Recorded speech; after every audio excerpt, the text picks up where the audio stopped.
Hello students. So students, in the previous class in this chapter, that is matter around us pure, we were talking about that of the properties of the colloids. So you see student, we already had discussed about the properties of suspension and that of the true solution. Then we had started to understand that how colloids are different from that of the suspension and true solution. If you talk about the colloids, students, so basically the properties, it lies between that of the property of suspension and property of true solution. You see students that colloids generally the properties varies or it is intermediate because of the size of the particles.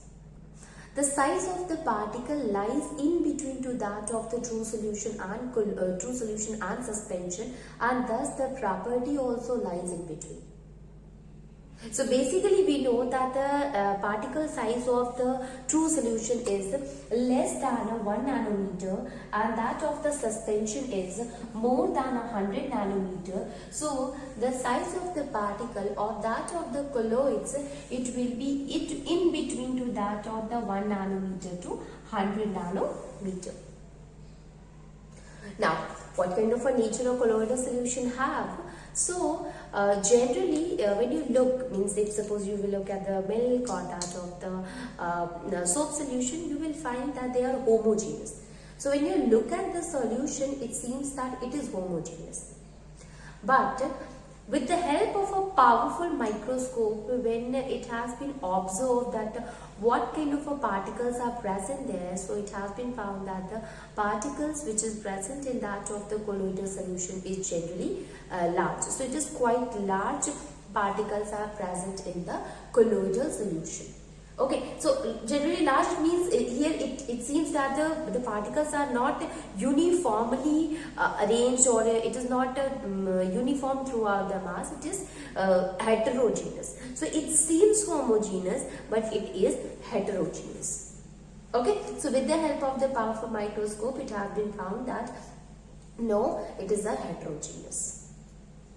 The next property, if we see that even though the particles is size is greater than that of the true solution, but we cannot see them with the help of the naked eyes. Okay, so we can see it with the help of a powerful microscope, not even with the ordinary microscope. Okay, so we can say that we cannot see it with the microscope, but with the help of the powerful microscope, we are able to see the particles. Next one is students, that is when you keep the that of the colloidal solution left undisturbed for some time, is you find any kind of a change occur in it? No.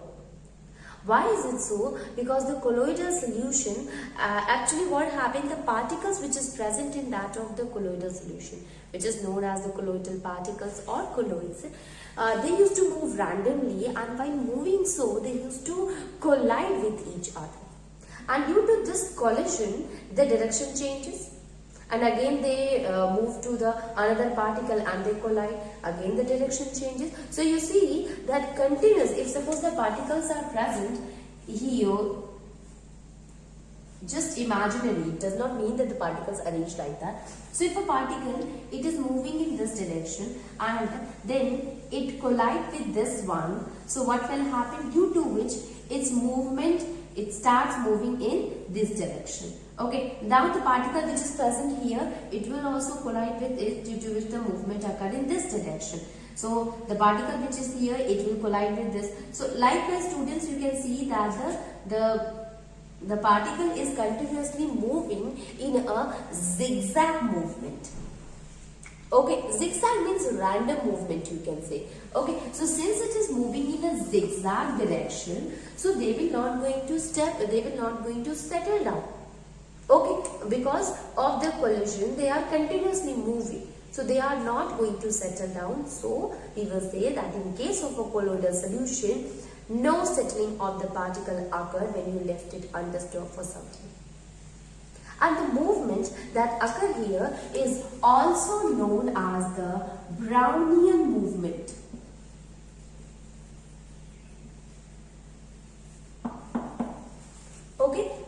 known as the Brownian movement, which is a zigzag movement where the collision continuously occurs.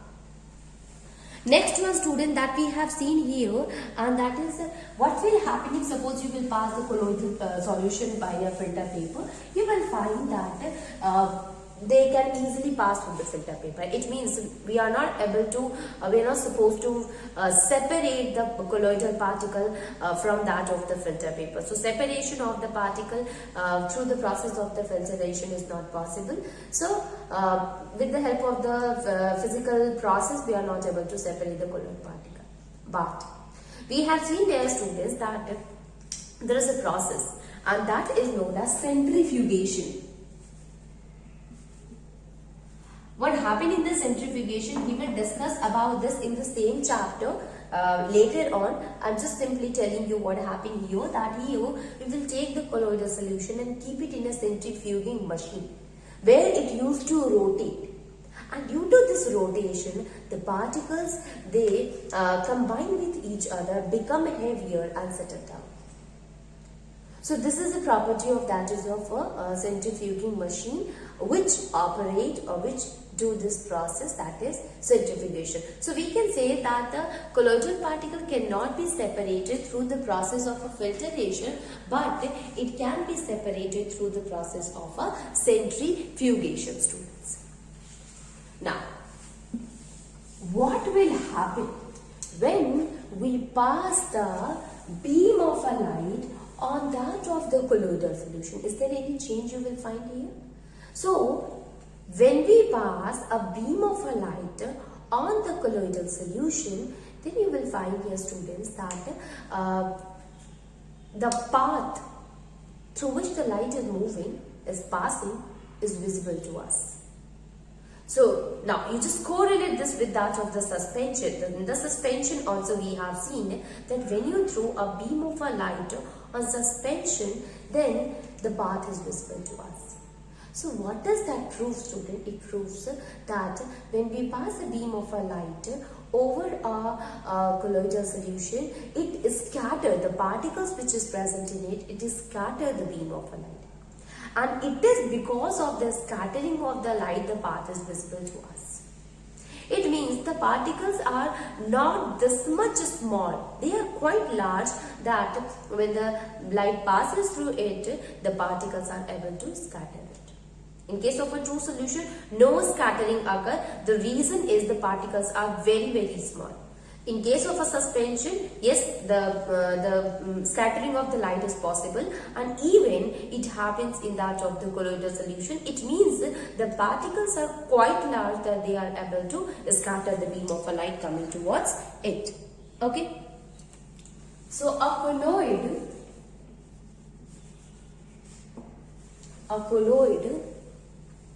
or colloidal solution, a colloid or a colloidal solution scatters a beam of a light, scatters a beam of light, scatter a beam of light passing through it. Passing through it means, students, passing through the solution here. Okay. And the reason, because the particles are quite large. Okay, so since the particles are quite large, so when a beam of a light fall on it, it will scatter the beam of light. So here another thing is there that we should understand, students, that in the colloidal solution, you see, we have studied here three things. We are actually studying here the three topics, and that is solution, colloid and suspension. In case of a true solution, we find that it will not going to scatter the beam of light. because the particle size is very small. In case of a suspension, due to quite large size of the particle, absolutely when the beam of a light passes through the suspension, it will scatter the beam of a light in different direction, and due to which path is visible to us. In case of a colloidal solution also, the colloidal particles or the colloid, they used to scatter the beam of a light passing through it because of the size of the particle. So this effect, due to which when the light falls on the colloids and gets scattered and path is visible, that is known as Tyndall effect. Okay, so let us write about the Tyndall effect. Now see, the scattering of light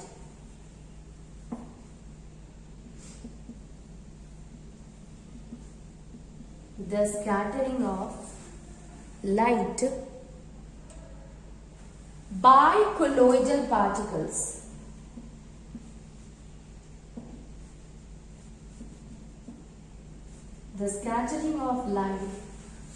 colloidal particles is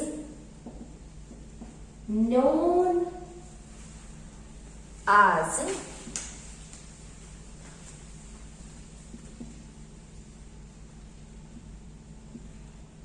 Tyndall effect.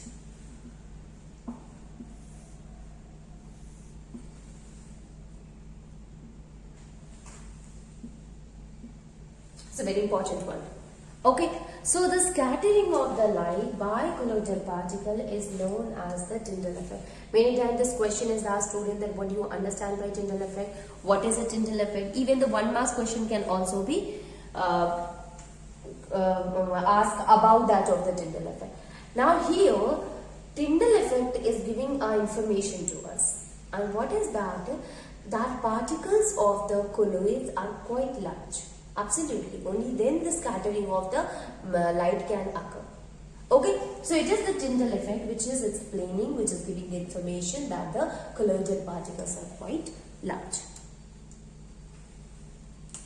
So we can say that this Tyndall effect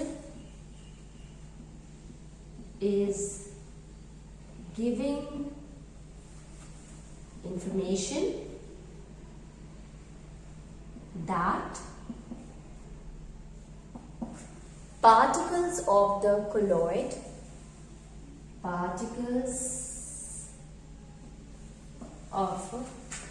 colloidal solution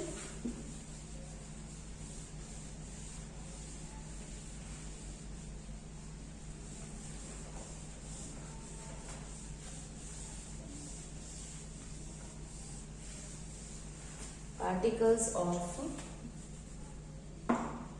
the colloidal solution are quite large. Okay, and this makes it differ from that of the true solution. Okay. So this is that property by which we are able to say that okay, this is the true solution and this is the colloidal solution. So we can also write it here, and that is that what is the thing which distinguish between that of the true solution and colloidal solution is, that is the solution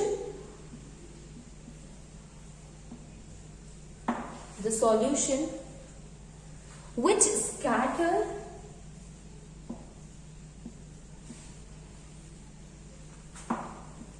beam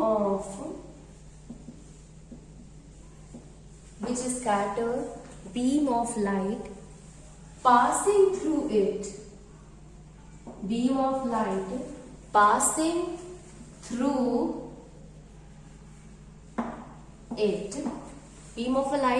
through it, and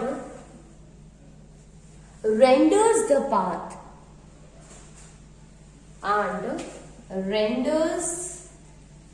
its path visible is colloidal solution.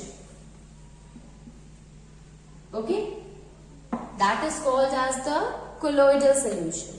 And the solution, this is the one point, next one is the solution which does not scatter light,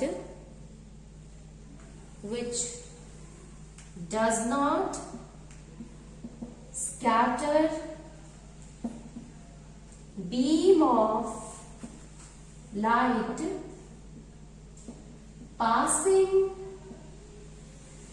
passing through it, passing through it, and also does not renders its path visible is true solution. So you can see that this is the basic difference between that of the true solution and colloidal solution. We will say that a colloidal solution, it always scatters a beam of light due to which the path is visible. In case it means it shows the Tyndall effect, and here it does not makes the path visible because of the scattering does not occur, and it occurs because of the size of the particle is very small. So Tyndall effect you cannot see in case of the true solution. Okay, now let us see that how the colloids are classified. In case of the solution, students, we have seen that the solution has been divided into two. Means solution is made up of a solute and solvent. Classification of colloids.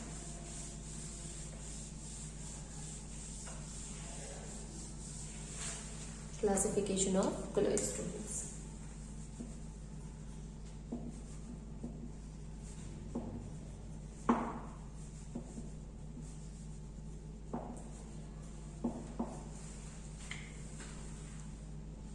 So in case of the solution, student, we have seen here that solution include the solute as well as the solvent. And the solute and the solvent, it can be solid, it can be liquid, or even the gas. It is also a colloidal solution. So solution is there. So here also it is made up of a solute and the solvent, and this can be solid, this can be liquid, or even gases are also involved in it. Okay, so we can say that colloids consisting of a solid, liquid, even gases are also present here. So in case of the solution, when we were talking about a solution, student, we have seen that we said that dispersed phase is there. So dispersed phase basically solute, it represents the solute. So when we had started to understand that of the solution, at that time only I had tell you that in place of a solute, when we were studying in the colloidal solution, in place of solute we use the term, and that is dispersed phase. And dispersion medium we use for the solvent. Okay, so solution includes the solute and solvent, and colloidal solution include the dispersed phase and dispersion medium. So we can also write it like solution includes solute plus solvent. So there are two factors which is present in case of the solution. When we talk about the colloidal solution,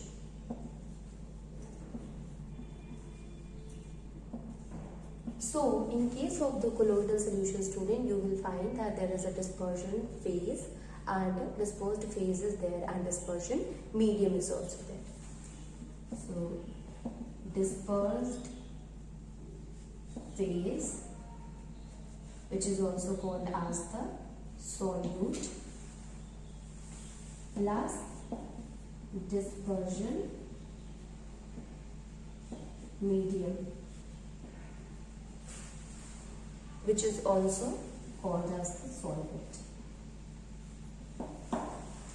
So whatever the property that we have seen in case of the solute and in case of the solvent, the same kind of a property we will expect in case of the dispersed phase and dispersion medium, students. Okay, so you see that in case of a solution, we use the solute which is always taken in a less amount.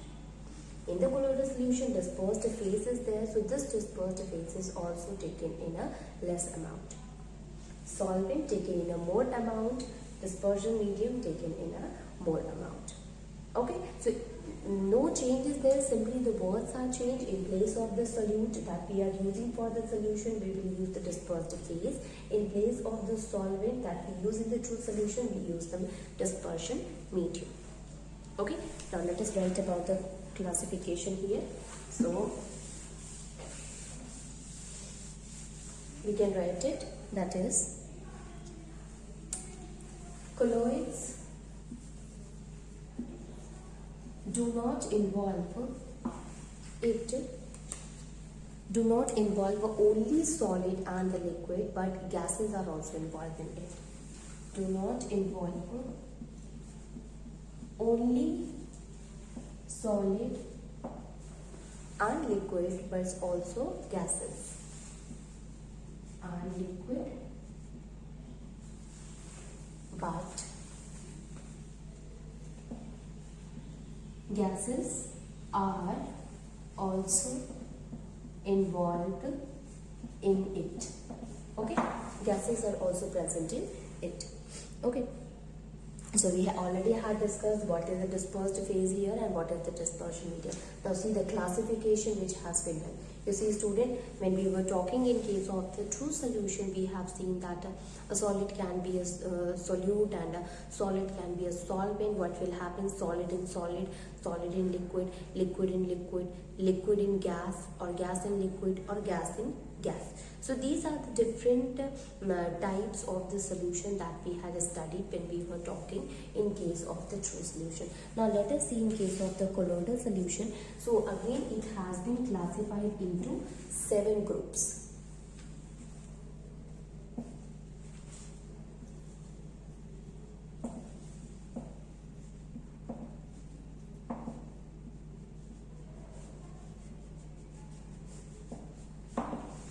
Okay, so this one is also classified into 7 groups. Let us see what are the different groups, students.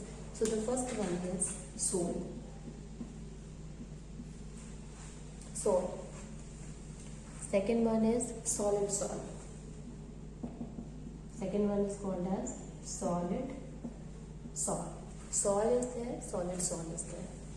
Third one is aerosol. Aerosol. Aerosol is there. Fourth one is emulsion.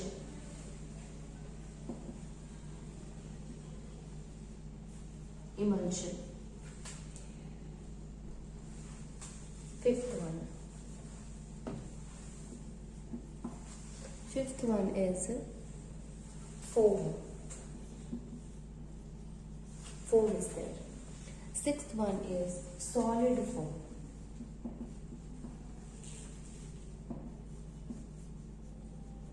Solid foam is there. And seventh one is gel.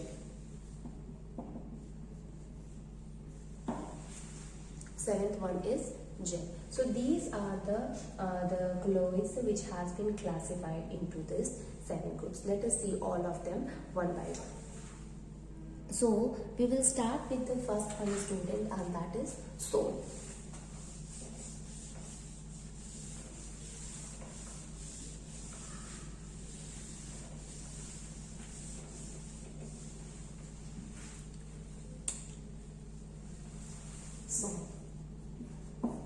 So what are the things which we are going to see here? Absolutely, we will going to see that what is the dispersed phase, what is the dispersion medium in this group, and what are the different examples that we can see in this group, students. So in case of a sol, here the tiny particles of solid that we will include as a dispersed phase is dissolved in the liquid. It means the dispersed phase is a solid and dispersion medium is a liquid.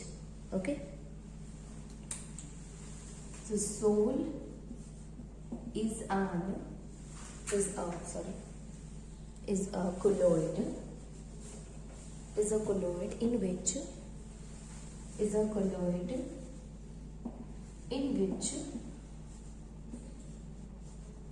tiny particles of solid is there. Tiny particles of solid is dispersed in liquid medium. What does that mean? It means the dispersed phase is a solid, dispersion medium is a liquid. So here the dispersed phase is solid while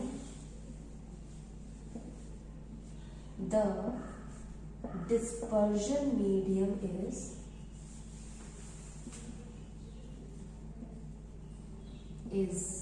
liquid. Example student, a lot of examples are there like ink. Okay, ink is there, then soap solution is also there. So in the ink you see we used to take dye and add it in the water, and due to which there is a formation of an ink.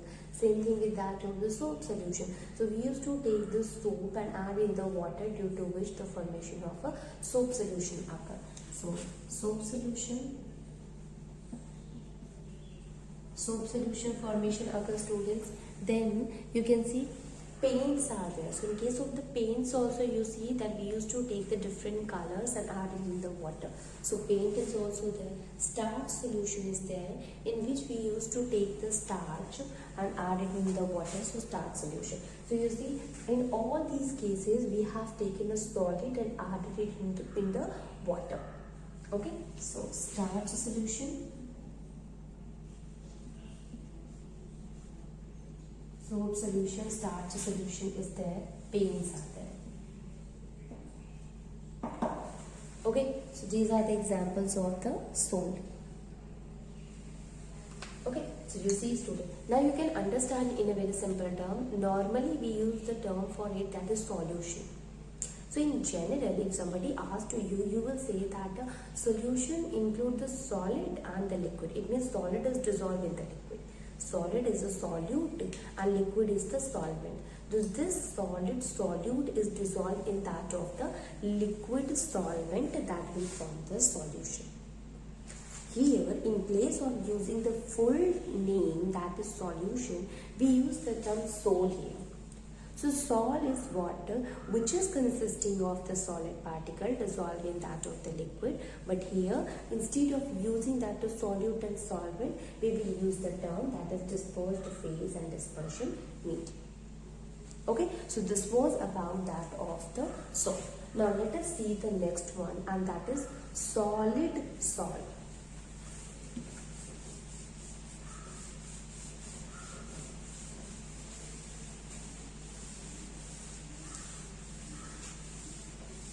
That is solid sol.